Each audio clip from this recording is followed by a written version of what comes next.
Pantone has announced its color of the year for 2026, and it is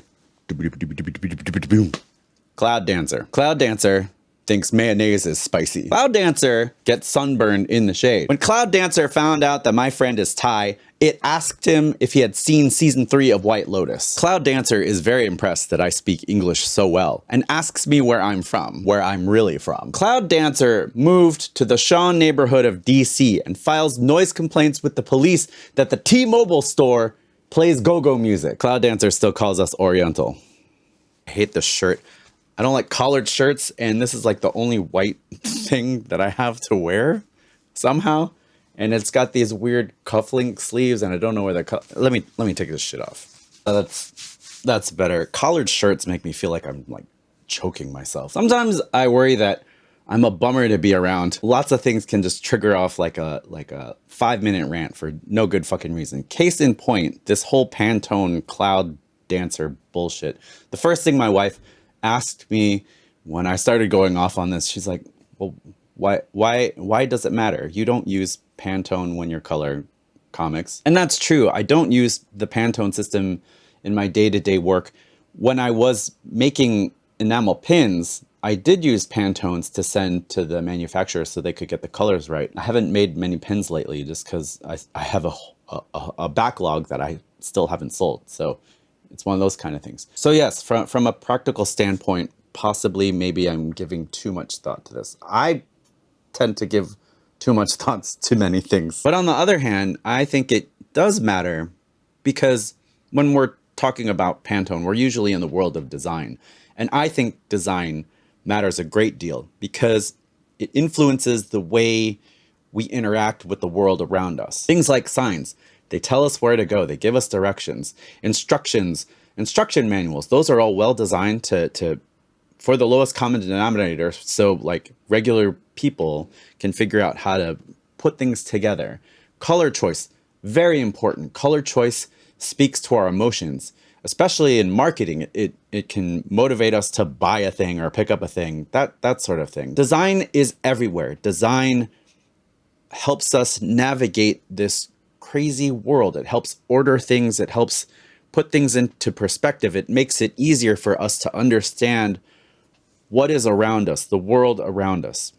Every day you interface with pieces of design in your everyday life, whether you realize it or not, from industrial design to graphic design. It matters so much, and we encounter it so much every day that we sometimes forget how important these decisions can be.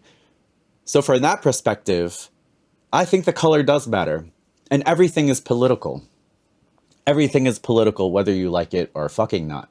And for Pantone to choose to whitewash the year with a fucking sauceless color like fucking Cloud Dancer, it's disappointing. It's just disappointing. It gets the Asian grandma side eye. Like, I'm not mad, I'm disappointed. Now, to be fair to Pantone, because they're not here to yell at me back, I don't think they went into a boardroom and looked around and saw what the Trump administration is doing to get rid of anyone who isn't a white man and to erase the history of the contributions to this country from black people and anyone who is not white, and said to themselves, well, the Trump administration is trying to whitewash the country. Let's whitewash design. I don't think Pantone intentionally made those decisions. So let us travel to their webpage and see what they think about Cloud White and what it says about the future of design. Color of the Year 2026, Pantone Cloud Dancer. A whisper of quiet tranquility and peace in a noisy world. Introducing Pantone Color of the Year 2026, Pantone 114201 Cloud Dancer.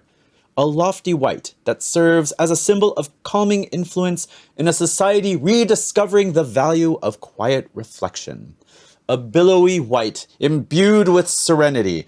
Pantone 114201 Cloud Dancer encourages true relaxation and focus, allowing their mind to wander and creativity to breathe, making room for innovation. We have some quotes here. We have a quote from Latrice Eisman, I hope I'm pronouncing that correctly, the executive director of the Pantone Color Institute. Quote, "At this time of transformation when we are reimagining our future and our place in the world, Pantone 114201 Cloud Dancer is a discreet white hue offering a promise of clarity. The cacophony that surrounds us has become overwhelming, making it harder to hear the voices of our inner selves. A conscious statement of simplification, Cloud Dancer enhances our focus, providing release from the distraction of external influences." By saying nothing, we're saying everything. We have another quote from Lori Pressman, Vice President of the Pantone Color Institute. "Similar to a blank canvas, Cloud Dancer signifies our desire for a fresh start. Peeling away layers of outmoded thinking, we open the door to new approaches. An airy white hue, Pantone 114201 Cloud Dancer opens up space for creativity, allowing our imagination to drift so that new insights and bold ideas can emerge and take shape." So from that preamble and those quotes, I kind of do think that they got into a boardroom and took a look at the world and made their decision based on what they've observed. And it sounds like they didn't want to offend anybody. It sounds like they got in the room and they're like, how can we navigate this? Because everyone is taking everything out of context. And, like me, this video right here, this is definitely not what they wanted, not what they were thinking, not what they expected. I think they were thinking that well, no one's going to have a problem with a neutral ass color like this. Like, we can't choose gray because gray is boring. Gray is not boring, by the way. Gray is great. But let's do the next best thing. Cloud Dancer. It's not like lily white. It's kind of cloudy white, which can mean anything. And it gives people the space to interpret it as they will, to say anything that they want to. So if we say nothing, all the people can say stuff. And I think that's the intent behind this choice, which I think speaks volumes. It speaks to a corporate culture that is afraid of this administration, because 47 has definitely demonstrated that he's willing to use the full force of the federal government to go after corporations, which is kind of like Republicans used to not do that. But yeah, if anybody says anything that he doesn't like, he's going to sue the shit out of them or, sick his fanboys against them. And corporations are running scared. Like, can you imagine if Pantone chose a shade of blue, the shitstorm that they would get from the fucking orange goblin in the White House? Like, this man, this man appointed himself to the Kennedy Center honors so he could nominate himself next year. Like, come on. You don't think he would go after Pantone? So by them choosing the standard by which the rest of us are measured against, white, there's no way the Trump administration is going to have a problem with that. Any other shade that they chose, I feel like they're hedging their bets, and they're like, if we choose this, they're going to yell at us for that. If they choose this, they're going to yell at us for that. And honestly, the only people who are complaining about Pantone's choice are the wokies who don't have any political power and can't sue the shit out of Pantone for stupid reasons. Like, the DOJ is not going to go after Pantone because they chose white. They might go after Pantone if they chose like a blue or a green, or anything that could be construed as woke. To me, this speaks very loudly that corporate America, some spaces of corporate America, are afraid of the orange stain in office. And that's depressing, because we've given corporations a great voice in this country.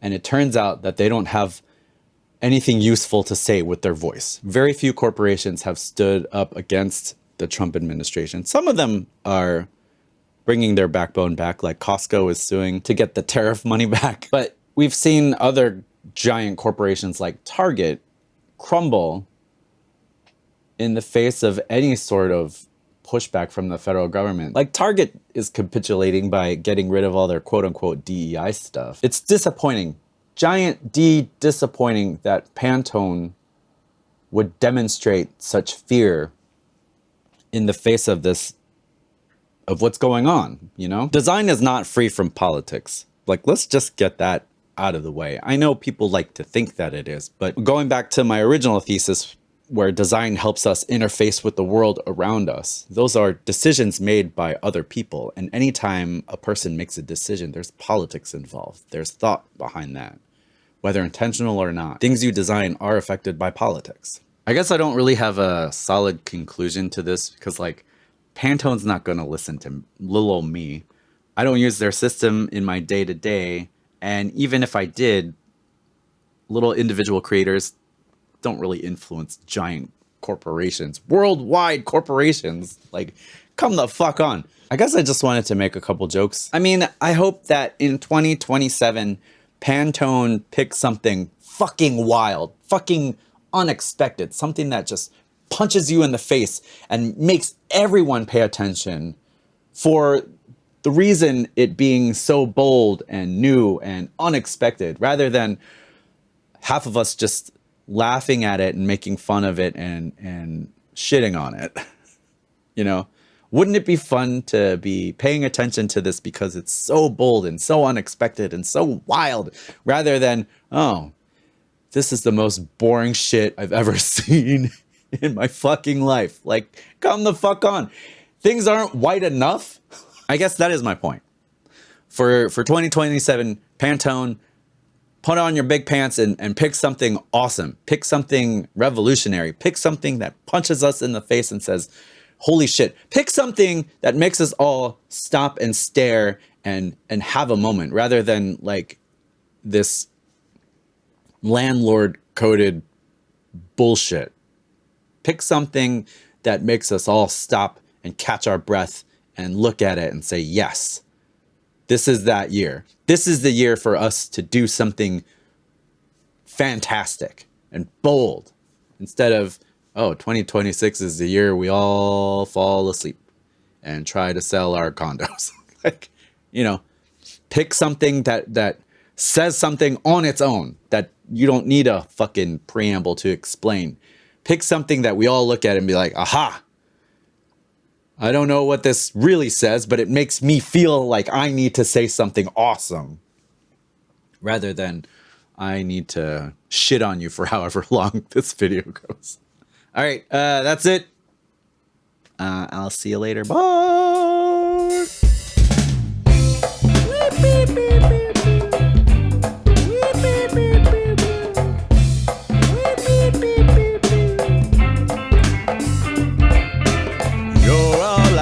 Think of every drop I drink up. You're my soda pop, my little soda pop. Cool me down, you're so hot. Pour me up, I won't stop. You're my soda pop, my little soda pop. Yeah. Well, I'd like to teach the world to sing in perfect harmony. I'd like to buy the world a Coke and keep it company. Except for now, because they're doing that stupid bullshit with the generative AI for their fucking Christmas commercial. Instead of using the fucking polar bears, the Coke polar bears, the entire reason for the fucking you are firing these poor ass polar bears that don't have a lot of other options that they could do for some fucking generative AI slop bullshit that looks stupid and gross and sauceless and evil, and you're burning, you are melting the polar bear's home to produce this ugly ass shit that's really disgusting and disappointing. Fuck this. I do not want to buy the world a Coke. Fuck that. I'll buy the world an RC Cola, a Pepsi Cola, a Mountain Dew, a Sierra Mist. They don't make Sierra Mist anymore. They call it some other bullshit, but whatever. You know, and I know that it's still Sierra motherfucking Mist. My little soda pop. Shit.